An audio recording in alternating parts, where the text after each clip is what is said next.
Ito po ang ulam namin ngayon. Malunggay. At saka, ano ba to? Kamote. Na maraming kamatis. Saka may sabaw. Nilagyan mo bagoong to? Oo, ayan. Ayan, parang ang sarap kumain na.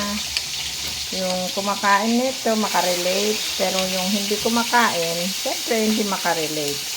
Masarap po ito. Ito po ay bunga ng malunggay. So, pwedeng, ang bunga kasi ng malunggay, dalawang klase.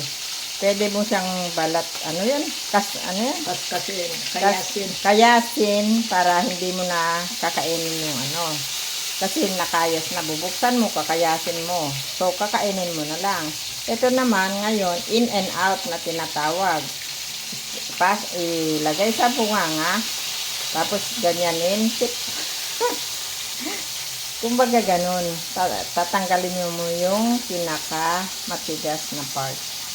Yan lang mga lalabs. Tapos, meron kaming maliliit na isda na prito. Ayan, si Lola ba nagprito na. Yun lang talaga. Simple lang ang aming pamumuhay. Yan. Simple, pero simple masustansya. Diba?